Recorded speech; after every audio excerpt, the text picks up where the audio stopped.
welcome back to another episode of the Weekday Saints podcast where we interview everyday Chattanoogan's. Today we have a powerhouse, my friend, my sister, the dynamic Miss Lucia Cook in the studio with us. Thank you so much for joining us. No, thank you. The honor is all mine. And I just have getting to know you today before we started recording, and I'm super excited to keep diving in and know more of your story and how God's knitted you to who you are today. So thanks for being with us. Well, thank you. So I personally know you. I want Jonathan to get to know you. I want our listeners to get to know you. So tell us a little bit about who you are, where you're from, your family. Who is Lucia Cook? Wow. So first, again, I'm honored to be on the podcast today and get a chance to just share a little bit of my story, and hopefully it blesses someone. I am originally from New York City. So I'm from Brooklyn, New York. It's all good if you're from another borough. If you're out there watching, we claim you. But I'm originally from Brooklyn, New York. So I like to tell folks I am a far away from home.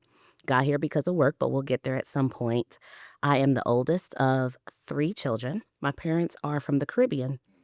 And so they are, first generation. Well, I'm first generation American born. And so that in and of itself is part of my story. As I think about who I am, man, that's so deep and a multifaceted question. So what I'll tell you is, first, I am a mother. I have a beautiful, handsome, he probably will kill me if I say beautiful, a handsome, almost 17-year-old son that we adopted. My husband of almost 23 years, we're college sweethearts, so I'm a wife. I'm a daughter. One of the king, and then I'm a daughter of, my mom and dad. And I'm just, I don't know, I love to encourage people. I love to bring light. That is what my name actually stands for. I was named after one of my mom's college friends. My mom had me when she was in college. She loved the name Lucia. So no, I'm not Italian, although I'm from New York, not Italian. She loved the name. And I've come to grow into the fact that my name means light. So wherever I go, I try to be a little light and encouragement for others. I'm also an engineer. So my undergraduate degree is in engineering, industrial management engineering. You didn't know that? Okay, so industrial and management engineering. And now I am an HR professional. So when you ask me, what do I do or who I am, I'm someone that helps people touch their clouds every day. And let me explain that. I went into engineering because I mentioned my parents are from the Caribbean. Every summer I spent 3 months in the Caribbean. I am fascinated with planes and clouds. Every time I'm in an airplane, I take a picture of a cloud. And I wanted to, from the age of maybe about 6 or 7, build a device that would allow me to touch a cloud and live to tell about it.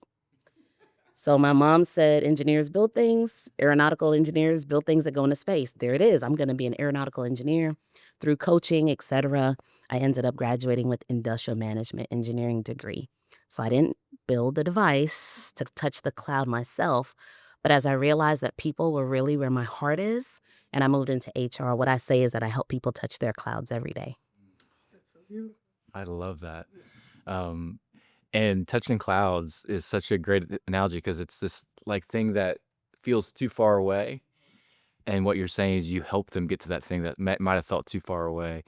So talk about that journey to get to Chattanooga and going from engineering to HR and kind of how that all happened for you. Awesome. Well, most of my career has been in manufacturing. So I love manufacturing. Again, industrial management engineers were all about making things better. A person, a process, things being more efficient, continually improving. And so I started out in manufacturing for consumer goods organization or company, and really enjoyed that. Really enjoyed working on equipment, machines, making it better, and decided and realized early on, I don't know if the typical career path in manufacturing, so lead a few folks and then become a department manager and keep going, was really my path. And there were folks that, wanted to tell me, well, you can make more money doing this. You can, and I said, no, but that's not what I'm going to enjoy. And I have to find joy and fulfillment in what I do. And so kind of said, hey, I'll raise my hand. Can I do something different? Maybe HR logistics. Did logistics first, which is now, considered supply chain. And then kind of said, okay, I liked that. That was great. But I really want to be with people. I want to help people. And so they gave me an opportunity to be in HR, started out in training, and I loved it. I loved it. Onboarding was the specific area I was in, and just watching people come into the organization knowing that I played a role in them getting their start or their restart. Many manufacturing organizations where I was in Pennsylvania or here, it's generational. It's legacy, it's families, and people talk about their grandmother, their grandfather worked here.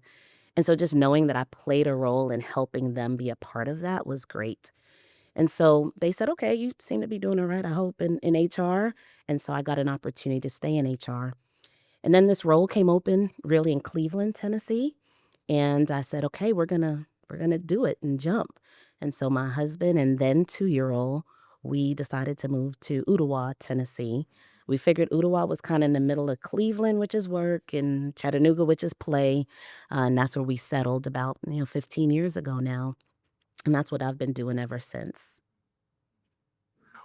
So, and this engineering thing, I'm like, did I know that? I'm still hung up on that.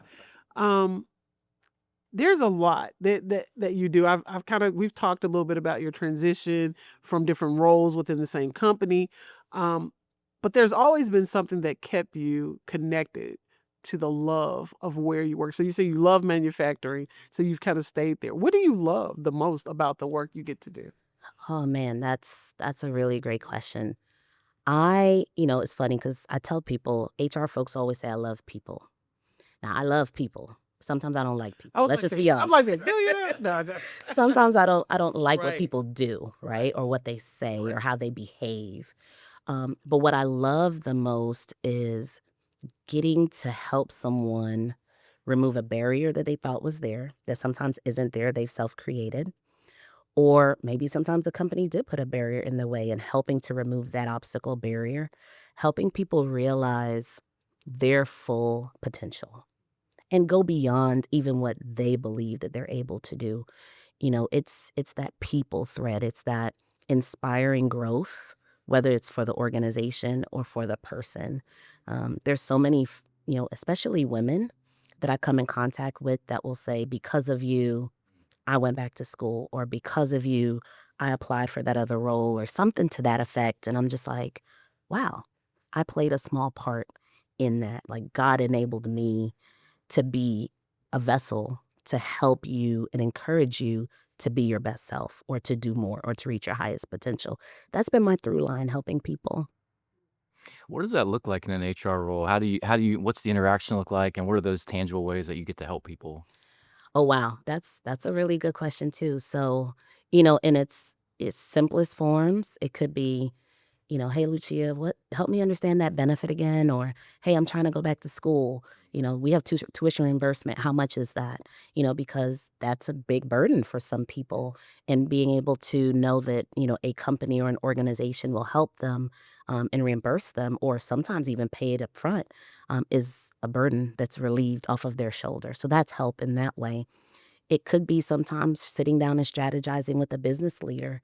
We need to have more productivity in our organization. How do we enable our people? How do we build the capability in our people to be more, to do more? Sometimes, unfortunately, it's hard conversations when you think about feedback or helping people improve. Sometimes those are tough conversations. So it's showing empathy in those conversations. It's realizing that that's a human with a family on the other side of that conversation. Sometimes it's supporting a leader as they have those conversations.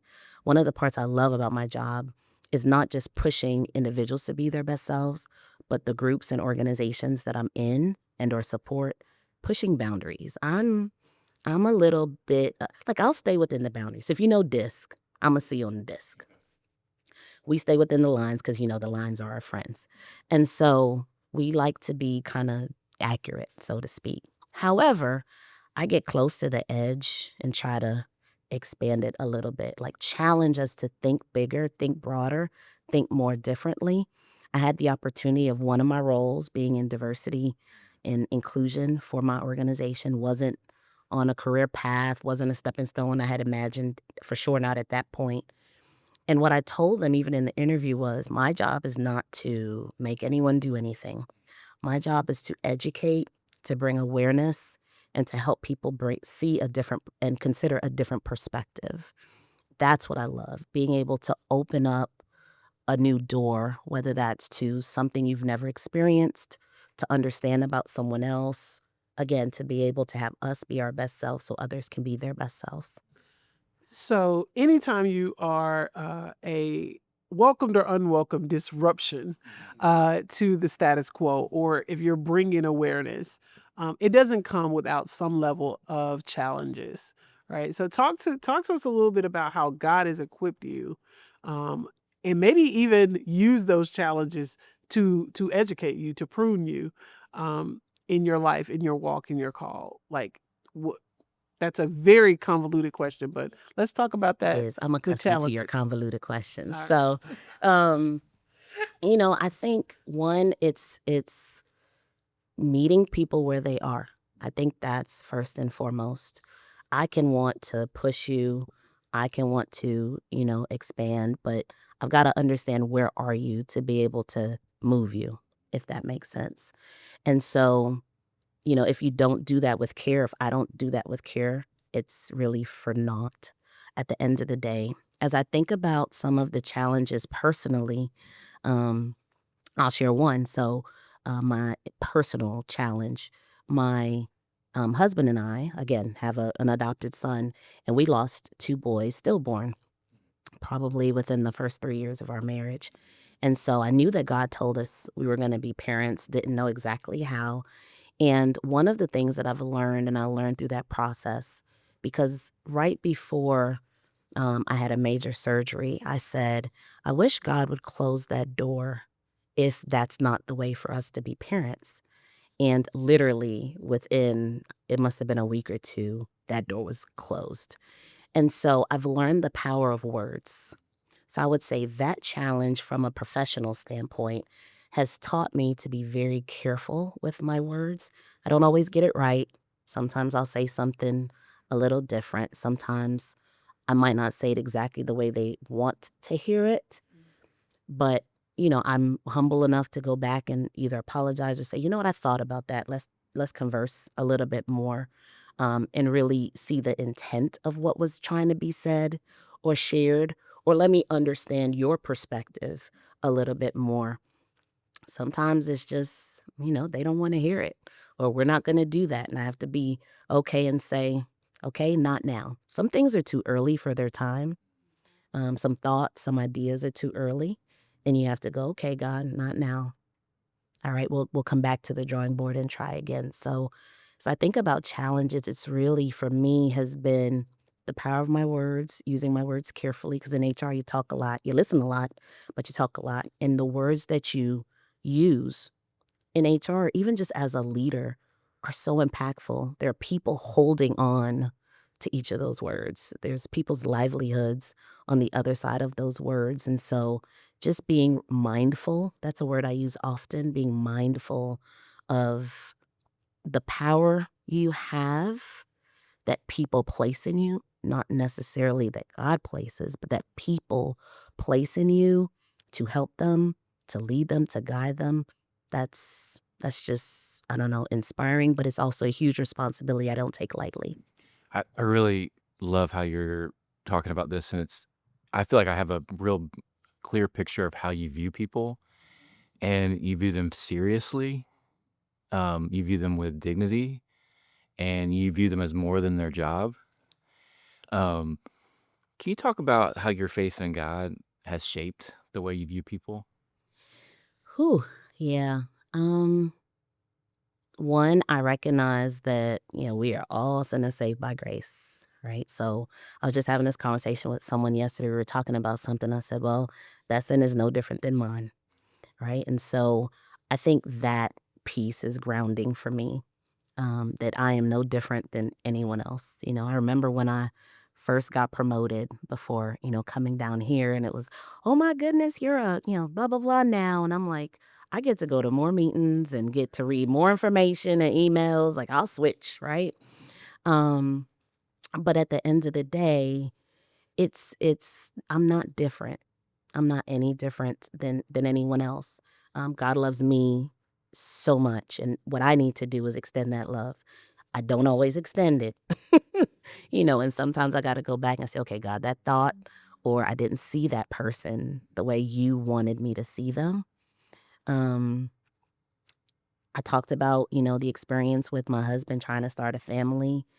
I remember being in the hospital room one of those times, and I remember specifically seeing a woman. There was a story about a woman that jumped off a bridge, and she was having some family issues. Don't remember the specifics. And I remember sitting there going, I could be easily me jumping off a bridge right now based on everything I had gone through. And it wasn't me. And I was like, okay, God, there's a purpose you have for me. There has got to be a purpose you have for me. So help me find it. Help me live in it and walk in it. I remember the chaplain came in and she was like, I'm supposed to be praying, encouraging you. You in here praying and encouraging me. And so I just, God is just so awesome. And I know what he has taken me through and allowed me to come through and come out of. And I just try to give that back to others every day. Specifically, there have been 3 women that I know that have adopted children based on our story. One person almost walked a similar path, and I was able to share with her, hey, I don't know how it's going to go for you, but here's what happened. Here's what this is what they might ask you. And, her husband called back and said, oh my goodness, about 85% of what you said is what happened. And thank you. And I was like, it's just God. I told someone once, if I went through what I went through to help you go through what you went through, I'm glad I did. And I know that was God talking because that was not me based on what I went through. So it's just God and knowing that he just loves me. And my job is just to extend that love to others. As a woman leader, um, a wife leader, a mother leader. Those are not, sometimes people think that those are synonymous terms, but those are very distinct roles that God tends to use us in. There has to be a motivator though that keeps you. So there may be a motivator between you and your husband. Like there's something in our marriage that keeps us motivated. In your workplace, what is it that motivates you every day to show up in a godly posture to do the work that God has laid at your hands at the company that you work for? Good question. Like honestly, it goes back to people. It goes back to people. Like when I hear people's stories, when I think about how can we make it better? Maybe that's the answer. For me, it's how do we make something better? I have a sometimes unhealthy level of curiosity and I'll ask why. Again, that goes back to my engineering. Can't take the engineer out the girl. You can put me in HR, but you can't take the engineer out of me. And so I'll ask why or why not. Actually, I probably ask why not more than I ask why. But it's all I think in the effort of I want to make something better. Some things we've got to be better. We're better than this. We want our people to be better than this. This process should be better than this. It should give better results. It's just wanting to make people better. That's my motivator. I think Seems that's simple. God. I think that's God though. Like, right? So like that's every day we get another chance to be better. Like I may not be my best today, but if I wake up in the morning and the Lord affords me this opportunity to do this work again, I have another opportunity to make it better. May not be the best. It definitely won't be perfect, not in this flesh, right? But I get to be better. I think that's an amazing motivator. It is. And I mean, there's a reason. I feel like I know it some days and some days I don't. He has me here for a purpose. And it's interesting because every time we do videos, for work, and I don't know if they recognize this or not, and each person or different leaders get a word. I somehow always get the word inspiration or inspirational. And I'm like, okay, God, that's not by chance that I continue to get the word inspirational. And it's just an opportunity for me to pour back into people. Again, he's got me here for a reason. And I believe it's to encourage people. I believe it's to help people just see that light at the end of the tunnel or on the other side of the bridge or whatever that might look like. Yeah. In Genesis, I love in Genesis 1, God says a lot of things are really good. In Genesis 2, we get the first thing that he says was not good, and that was that Adam was alone. And from the jump, we see that God made us for others, and for us to grow and to go into the purpose and to create and to do, we need one another to make that happen. Like you are as good as you are because people are pointing to you, and then you're going to do that for others. And what a testimony to that at a company that big. I was just thinking back to that comment you made of helping people navigate the policies and procedures. And a big company like where you work, it can feel very faceless and nameless. And you are a face and a name that's also an advocate to move them through the policies that are actually meant to be there for their good, but can feel like barriers at time. And what a cool way that you get to live into that. It's funny that you said the word policies. So when the true turning point for me from engineering to HR, I don't even know, probably about 4-ish, 5-ish years into my career. I was probably 24, 25. I was young. And there was a gentleman sitting on across from me. We're having a conversation, and he like starts to cry. I mean, tears. And I think he was definitely old enough probably to be my dad, maybe my grandfather. And that was the first time I had encountered that as a leader. And I'm going, okay, I didn't do anything. What is happening here? And he had a policy that he was reading, and he was like, I can't do this, and I can't do that, and I can't do that. And I thought, well, this is interesting because here are all the things you can do. So I don't know if y'all remember the exercise with the white paper. And you like look at the dot, and you're like, you're focusing on the dot, and you're missing all this space around here that's what you can do. And so we did that exercise a little bit, and I said, here are all the things you can do. And he was just like, oh wow, I hadn't thought about it that way. And literally almost that day, I said, I want to stay in HR. I want to help navigate policies that leadership puts in place that is theoretically sound, but sometimes not always practical. And that was literally my turning point to go, yep, HR and people is where I want to be. So it's funny that you said policies. I hadn't said that yet, but that was really one of the turning points or the key turning point for me to stay in this profession. That's really cool. Engineering background, and you're instead of making things, you're tinkering with things in a different way. It sounds Yes. like. Yes, I am. And, it's funny. I tell my mom often she paid a lot of money for me to really just learn how to think logically because that's what engineers do. Engineers think sequentially, they think logically, they ask, again, that curiosity I talked about, they ask questions. We learn, 5 whys. Keep asking why till you can't ask why anymore. And it's all in an effort to make things better. Chemical engineers, they just do things with chemicals. Electrical engineers, they tinker with wires. Industrial management engineers are all about processes, even people, like assets. How do you get the most out of them? So it's almost natural for me to go from industrial management engineering into HR. Now, I'm not encouraging all IEs to go into HR because HR is a beautiful profession. It's one of the few professions that has the word human in it when you think about it. But not every engineer is meant to be in human resources. And so it's just an opportunity to, again, take humans and say, and not that I'm making humans equivalent to equipment at all, but how do you help humans be better? How do you help them be their best self? And even how do you help them push them to determine and to see what best really can be and strive for it? I mean, back to my cloud analogy, sky's the limit, right? But if you aim for 5,000 feet, you'll probably hit 2,500. If you aim for 50,000 feet, probably hit 25,000. We'll take that.